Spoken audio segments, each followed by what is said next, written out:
It showcases a unique collection of personal artifacts, printed and digitals, telling the story of an extraordinary South African figure. That's the story of anti-apartheid struggle veteran Ahmed Kathrada Exhibition, which opens at the Constitutional Hill today and takes visitors through Comrade Kathrada's humble beginnings and activism, his imprisonment right through to his recognition as a global voice for non-racialism and social justice. To tell us more about the exhibition, we're now joined by Neeshan Balton, who is the Executive Director at the Ahmed Kathrada Foundation. Neeshan, a very good morning. Thank you so much for joining us. Welcome. No, it's great to be back in the studio after 3 years. After 3 years, because of COVID and Zoom and everything in between. Good to have you back. Thank you. First of all, just give us a brief synopsis of what this exhibition is all about and what inspired it. Well, it's inspired by the fact that we thought it was necessary to have a permanent exhibition on Kathrada. Constitutional Hill very gracefully made a permanent venue available. Yeah. The National Lotteries Commission, the Heritage Council, provided the funding for this, and a wonderful company called Dream Fuel put it all together with a team from the foundation. Okay. And in very rich usage of photography and artifacts with very limited text, it tells a story from being a young child activist up to an elder statesman and to the time of his death. It's a very small space, but I think we've compressed his life very usefully into that small space. And what it also does, it has a replica of the Robben Island cell, almost to the T. And I think for the first time you will get in the precinct of Cornhill the experience of what it would have been like to have spent 18 years in that cell for somebody like him. So it's like a mini museum that will take the visitors through the life and times of Mr. Kathrada. Exactly, it does that.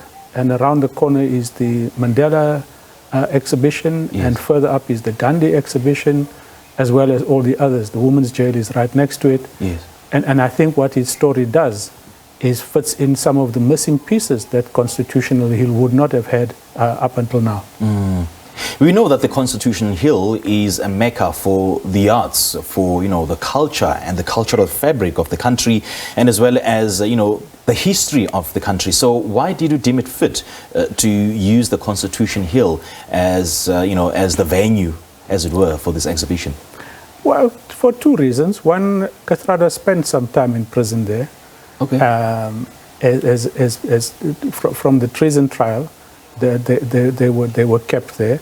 Yeah. And it was a place that he frequented quite a bit after his release.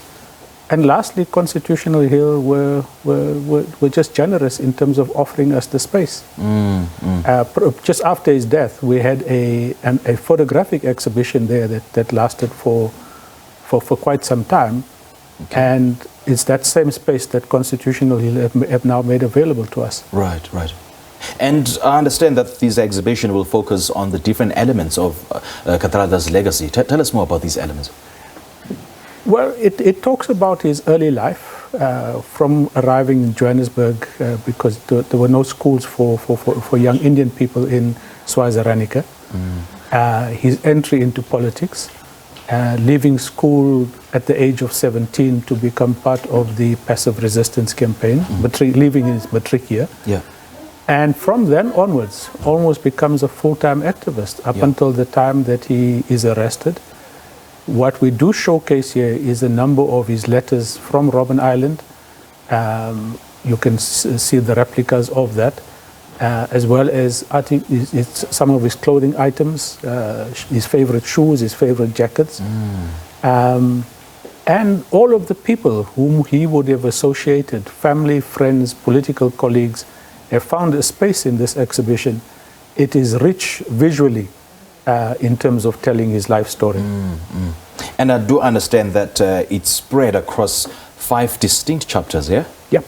So the 5 chapters are his early life, his revolutionary activism, his time as a political prisoner, his role in rebuilding South Africa, and then his life as an elder statesman. So what's the purpose of this exhibition? I mean, what is it that you want the visitors, to go through, the kind of emotions that they need to go through, and what is it? What is that distinct factor that, you want to put across out there? So when you enter this exhibition, the first thing you see is Kathrada's face. Yes. And him saying to you that he has spent 9,563 days in jail. Sure. And that he entered jail at the age of 34, came out at the age of 60. And just that, I think, is a stark reminder of what freedom took in this country. The contributions that many people have made, and he would have been the first to say that being in prison wasn't the most significant factor. It was a contributory factor, but it wasn't the most significant one for him. I think others would disagree. Many others would have drawn inspiration from the fact that there were people in prison, and once they understood what they were there for, they then became part of that struggle. Mm-hmm. What do you think is his greatest legacy? And wherever he is, what do you think he would make of the current political landscape in South Africa? I think the greatest legacy was his ability to cross racial, class, religious barriers. Ah, right. His championing of an inclusive, non-racial South Africa epitomizes his life.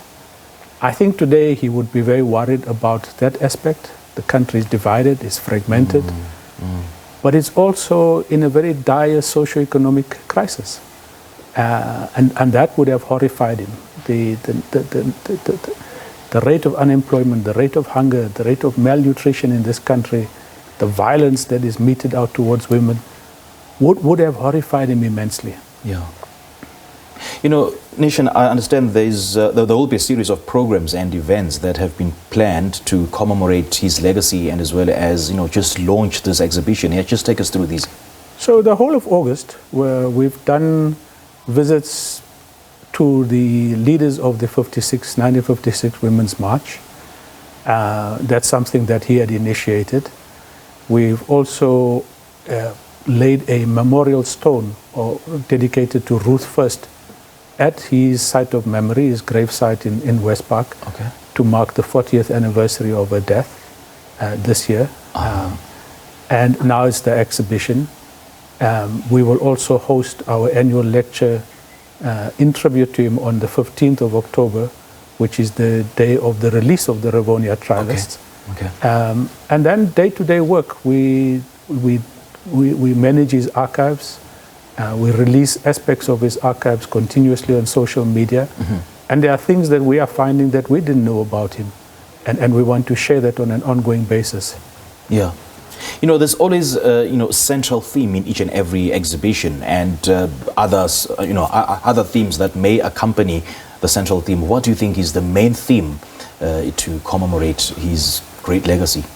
That freedom came at a huge cost and personal sacrifice. Sure. Right. Just take us through how we can visit this exhibition. Well, we launch it today at 11 o'clock at the Old Fort section of Constitutional Hill. Okay. And it would be open throughout the week and on the operating hours of Con Hill itself. And anybody can go and see it as from today. And we would welcome people there. Great stuff. Mr. Balton, great chatting to you. Thank you so much for joining us. Thank you. Good stuff. All right, that was Neeshan Balton, the Executive Director of the Ahmed Kathrada Foundation, speaking to us about the anti-apartheid struggle veteran Ahmed Kathrada, the exhibition which opens at the Constitution Hill today.